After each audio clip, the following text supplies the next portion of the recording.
नहमदुहु व नुसल्ली व नुसल्लिमु अला सय्यिदिना व मौलाना व मलजाना व मअवाना मुहम्मदिन नबीजिल अमीनिल मकीनिल हनीनिल करीमिर रऊफिर रहीम। अम्मा बाद फ़अऊज़ु बिल्लाहि मिनश शैतानिर रजीम। बिस्मिल्लाहिर रहमानिर रहीम। क़ाल अल्लाहु तबारक व तआला फ़िल क़ुरआनिल मजीद व रहमती वसिअत कुल्ल शैइन। व क़ाल अल्लाहु तबारक व तआला फ़ी मुक़ामिन आख़र व मा अरसलनाका इल्ला रहमतल लिल आलमीन। सदक़ल्लाहु मौलाना अज़ीम व सदक़ रसूलुहुन नबियुल अमीनुल करीम।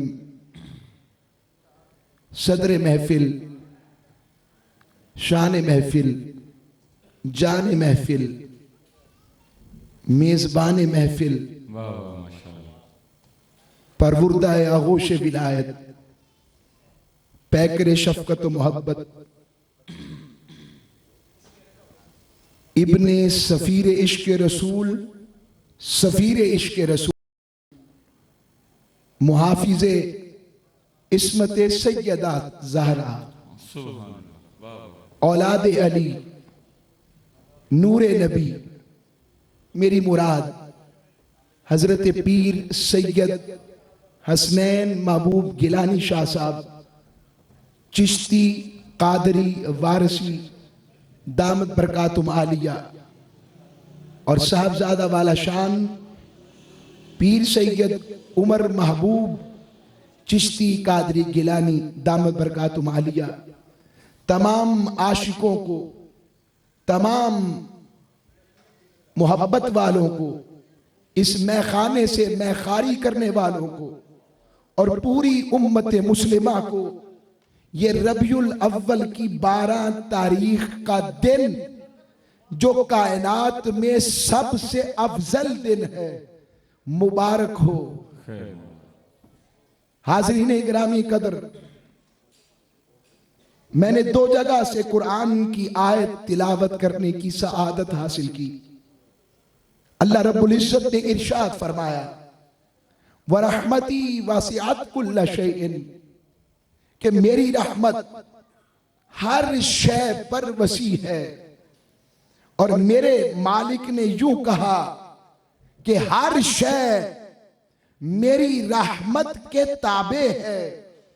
और अगर यूं कहा जाए कि रब्बे करीम ने फरमाया हर शय मेरी रहमत की हाजतमंद है, और अगर यूं भी कह लिया जाए कि हर शय को मेरी रहमत की जरूरत है, और अगर यूं भी कह लिया जाए कि हर शय को मैंने अपनी रहमत की वजह से बनाया है, तो गलत ना होगा।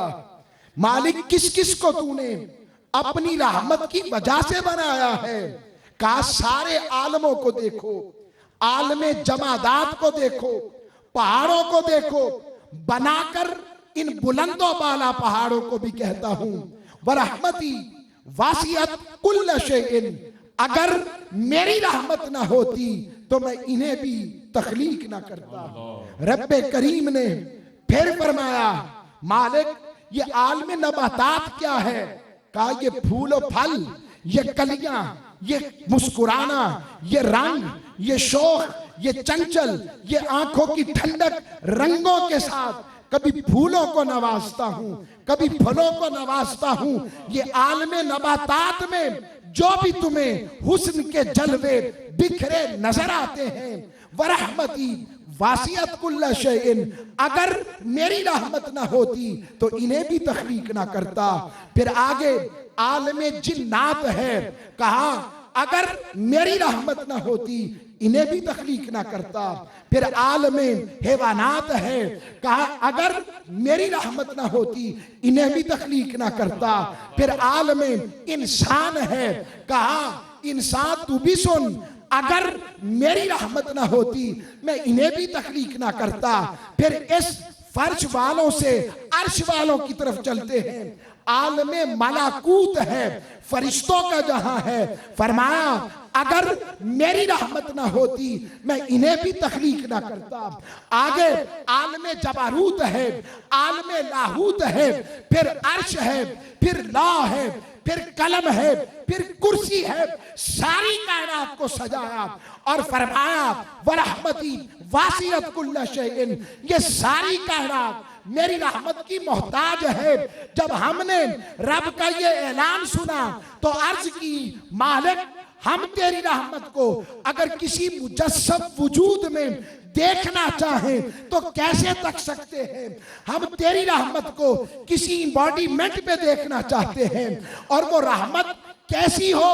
रब ने कहा अगर तुमने मेरी रहमत की कोई तजसीमी शक्ल देखनी है तो आओ, जिसे मैं अपनी रहमत कहता हूं उसकी वजूदी शक्ल क्या है। जरा फराकी चोटियों की तरफ देखो। 11-12 रबीउल अव्वल की दरमियानी शब है और उस पहाड़ों के दामन में कुरैश बसते हैं। कुरैश के कबीले में एक बनी हाशिम का मोहल्ला है। बनी हाशिम के मोहल्ले में बीबी आमीना का घर है। उसकी तरफ देखो, मैं अपनी रहमत की वजूदी सूरत बनाकर वद्दुहा का चेहरा देकर, वल्लैल की जुल्फे देकर, माज़ाक के नैनन देकर, यदुल्लाह का हाथ देकर, अलम नशरा का सीना बनाकर और बंदगी में अहमद बनाकर और महबूबियत में मोहम्मद बनाकर मुस्तफा को वमा अरसलना का इल्ला रहमतल लिल आलमीन, सारे जहानों के लिए रहमत बनाकर भेज रहा। सुभान अल्लाह, सुभान अल्लाह, सलामत रहे हजरत। सारे जहानों के लिए रहमत बनाकर भेज रहा हूं। अब सवाल पैदा हो सकता है कि अल्लाह करीम रब्बुल आलमीन है। जरा तवज्जो के साथ, रब्बुल आलमीन है तो सारे आलम रब को जानते हैं और सारे आलमों को रब जानता है। अब इसी को इधर ले आए। रब ने जिसे रहमतुल्लिल आलमीन बनाया हो, यह कैसे हो सकता है? आलम तो उसे जानते हो मगर वो आलमों को ना जानता हो। अल्लाह, यह कैसे हो सकता है? और फिर the question will raise in your mind, how it's possible that mountainous ranges did also recognize the Rasulullah? क्या पहाड़ भी हुजूर को पहचानते हैं? आज तक तो नहीं सुना कि पहाड़ बोलते हो। आओ, पहाड़ भी हुजूर को पहचानते हैं। एक पहाड़ है, काश हम उस पहाड़ का कोई पत्थर होते, उस पर उगने वाली अज़खर घास होते। हुजूर ने फरमाया उस पहाड़ को तक कर कहा, ओहद तू मुझसे प्यार करता है ना? लोगों सुनो, मैं ओहद से प्यार करता हूं, ओहद मुझसे प्यार करता है। क्या कहने, सलामत रहे। अरे इंसान छोड़े, पहाड़ सख्त होता है या नरम? ऊंची आवाज से, सख्त होता है। उस पहाड़ पर, ओहद पर हुजूर तशरीफ फरमा हुए, वो वजद में आ गया, वो रक्षा हो गया, रक्षा हो गया कि आज मेरा नसीबा के मुस्तफा मुझ पर कदम रंजा फरमा रहे हैं। तो आका अलैहिस्सलाम ने फिर फरमाया, ओहद ख्याल कर, तुझ पर एक नबी, एक सिद्दीक, 3 शहीद खड़े हैं। एक और पत्थर है, ताजदारे कायनात सल्लल्लाहु अलैहि वसल्लम फरमाते, मैंने अभी ऐलान नबुव्वत नहीं किया था, मैं उसके पास से गुजरता तो वो हमेशा कहता था अस्सलामु अलैका या रसूल अल्लाह। अब मेरा सवाल है, कई ज़हनों में ये सवाल उठाया जाता है कि हुजूर को 40 साल बाद पता लगा वो नबी है, पहले नहीं पता था। मेरा इस हदीस मुस्लिम शरीफ के हवाले से जवाब है, काउंटर नैरेटिव दे रहा हूं अदब के दायरे में रहते हुए, आशिकों के प्लेटफॉर्म से, कि मुझे बताओ, पत्थर को पता है ये रसूल हैं और रसूल को नहीं पता कि मैं रसूल हूं। आई बात समझ? अब आता हूं जानवरों की तरफ। जानवर भी हुजूर को पहचानते हैं। एक अजब किस्सा है मुस्नद इमाम अहमद बिन हंबल का। एक 2 दिन की दूरी पर एक ऊंट खड़ा है, मदीने की दूरी पर 2 दिन की मुसाफत पर, और वहां पर उसके मालिक बातें कर रहे हैं और कह रहे हैं ये अब बूढ़ा हो गया है, इसने हमारी बड़ी खिदमत की है, अब ये इस काबिल नहीं रहा कि कोई नस्ल बढ़ाने का बायस बन सके, खेती बाड़ी में काम आ सके, बूढ़ा हो गया, चलो इसको जिबा कर देते हैं। उसने जब अपने मालिकों की बात सुनी तो दुखी हो गया, दिल टूट गया। उसने क्या किया, रस्सी तुड़वाई और सीधा मदीने की तरफ चल पड़ा। मैं पूछता हूं जानवर को किसने बताया कि जो दुखी हो वो मदीने की तरफ चल पड़े तो बात बन जाती है। अल्लाहु अकबर, अल्लाहु अकबर, क्या कहने, क्या कहने। और उसके लिए लम्हा फिक्रिया है, उस जहन के लिए जो समझ नहीं सका जानवर हुजूर की तरफ जा सकता है, ए मोमिन तू कब जाएगा मुस्तफा की तरफ? तुझे अभी भी शक है? चल पड़ा, ताजदारे कायनात की बारगाह में पहुंचा। हुजूर सहाबा के झुरमट में थे, देखा ऊंट आया है, हुजूर खुद बाहर आए, ऊंट ऐसे अपना सर रखकर कदमे मुस्तफा में लेट गया। हदीस के लफ्ज हैं लेट गया, और जैसे कोई बड़ा ही दुखी आदमी अपने सबसे प्यारे हमदर्द को देखो तो जब्त का बंधन टूट जाए, वो गिड़गिड़ाकर रोने लग पड़ा। हुजूर से अर्जी डाली, वापिस पलटे, सहाबा ने पूछा या रसूल अल्लाह आप इसकी बोली जानते हैं? फरमाया वो कौन सी बोली है जो हम नहीं जानते? इतने में उसके मालिक आ गए, और आका अलैहिस्सलाम से अर्ज करने लगे हुजूर हमारा ऊंट गुम हो गया है। और अगला जुमला आशिको इश्क वालों की सोबत वालों सुनो, ऊंट हुजूर के पीछे आके छुप गया। ऊंट को भी पता है जिसे तुम जानवर कहते हो, हुजूर के जो पीछे आ जाए कोई उसे हाथ नहीं लगा सकता, कोई उसका बाल बीका नहीं कर सकता। बस ये उम्मत समझ जाए सब कुछ हुजूर के पीछे आने में है, आका के पीछे आ जाए, बात बन जाएगी। यही मिलाद का पैगाम। और अर्ज करने लगे उसके मालिक, हुजूर हमारा ऊंट गुम हो गया है, दे दे। अदब वाले थे। हुजूर ने फरमाया वो अब बूढ़ा हो गया है ना, तुम जिबा करना चाहते हो। They are in surprising shock. आपको कैसे पता? कहा अगर मुझे नहीं पता तो मैं रब का रसूल क्यों हूं? आका अलैहिस्सलाम ने फरमाया अगला जुमला इश्क की इंतहा है। काश मैं अपनी बात करता हूं, मैं उस ऊंट का कोई पैर होता, मैं उस ऊंट की कोई नाल होता, मैं उस ऊंट की आंखें होता जो हुजूर को देखता। आका अलैहिस्सलाम ने उस ऊंट के लिए कहा मालिकों को, कहा तुम्हारा ऊंट मुझे पसंद आ गया, मैं खरीदना चाहता हूं।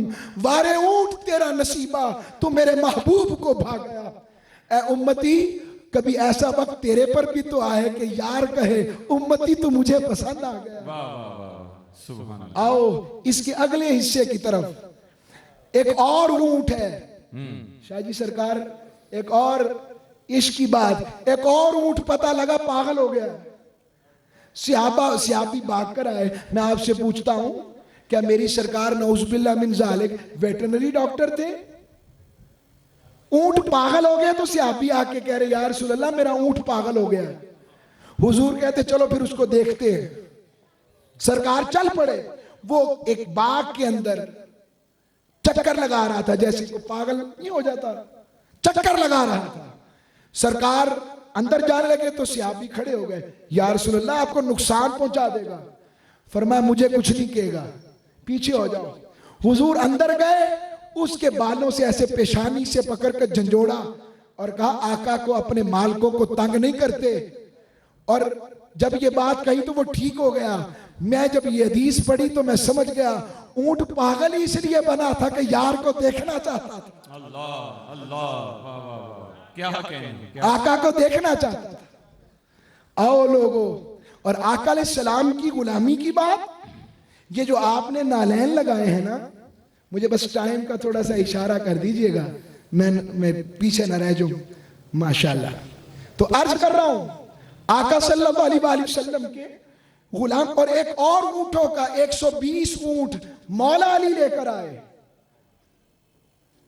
जी सरकार जी, मैं सरकार की बात इसी पर इख्तिताम कर रहा हूं। बहुत बड़ी बात करने लगा हूं कुरान और बाइबल की रोशनी में। ये जो हमने नालैन लगाए हैं ना, कई ज़हनों में ये सवाल आता है ये शायद हिंदुस्तानी या पाकिस्तानी अकीदा है। मैं आपको बताना चाहता हूं ये नबवी अकीदा है। मैं बहुत बड़ी बात कह रहा हूं। अल्लाह और उसके रसूल के करम से हजरत ईसा अलैहिस्सलाम की ऐसी महफिल सजी, और ईसा कौन, जो मुर्दों को जिंदा करने वाले, वो फरमाने लगे या बनी इस्राईल इन्नी रसूलुल्लाह इलैकुम मुसद्दिकुल लिमा बैना यदैया मिनत तौराह व मुबश्शिरन बिरसूलिन याती मिन बअदी इस्मुहु अहमद। का मेरी शाने देखकर ये ना समझना कि मुझ पे रब ने अपने कर्म की इंतहा कर दी है। का अभी तो कुछ हुआ ही नहीं, अभी तो उनका जिक्र मैं तुम्हें सुनाता हूं जो अभी आए नहीं मगर ईसा जैसे जिनका जिक्र कर रहे हैं। तो आमद मुस्तफा का बिलगैब जिक्र करना ये सुन्नत अंबिया है, और हम यहां पर सुन्नत अंबिया अदा कर रहे हैं। एक नुक्ता। दूसरा, बिन देखे उन्होंने भी हुजूर का जिक्र किया, हम भी बिन देखे याद कर। अल्लाह अल्लाह। और उससे अगली बात बाइबल, बरनबास, इंजील, उसके अंदर के वर्सेस है। आज भी 5-6 अंजीलें हैं, मैं उसमें वक्त नहीं लगाता, सिर्फ एक बाइबल की इस वर्ष को कहा, but after me shall come the splendour of all the profits. मेरे बाद वो आएंगे जो नबियों में शानों में सबसे ऊपर होंगे। और अब नालैन की बात सुनो, जब आका का जिक्र किया ना हजरत ईसा ने, जुबान किसकी है? नबी की। तासीर क्या होगी? सारा मजमा हिल गया, कैफियत में आ गया और समझे कि शायद ईसा अलैहिस्सलाम ही वो हैं। अचानक हजरत ईसा ने कहा, For I am not worthy to unloose of the hosen or the laces of the shoes of the messenger of God you call मसीहा। फरमाया जिस हस्ती का जिक्र तुम कर रहे हो, मैं ईसा तो उनके नालैन के तस्मे खोलने के लायक नहीं हूं। अल्लाहु अकबर। सलामत रहे या रसूल अल्लाह। बस ये अकीदा नबवी है, सर पे रखने को जो मिल जाए नाले पाके हुजूर, फिर कहेंगे कि ताजदार। शाह जी को मुबारकबाद देता हूं, उन्होंने अपने बहुत बड़ा हिस्सा महफिल का उनको दिया है जिनको देने का हक था, और खुद जा जाकर पूरे पाकिस्तान में खैर बांटी है। अल्लाह उनका ये अमल, और आगे फिर दादू तक जा रहे हैं। जी हाँ, ये सिलसिला जारी है अभी तक माशाअल्लाह। जुनूबी पंजाब, बलोचिस्तान, सवात, हाँ हो गया, अब दादू सिंध की तरफ ये जा रहे हैं। और मैं अगर गलत नहीं तो ये फिगर करोड़ों में जाएगा जो बांटा जा रहा है। ये है वयुतइमुन अत्तामा अला हुब्बिही मिस्कीना व यतीमा व असीरा। घर वाले किनके हैं वो रंग तो नजर आना है ना। अल्लाह आपको सलामत रखे। वमा अलैया इल्लल बलाग।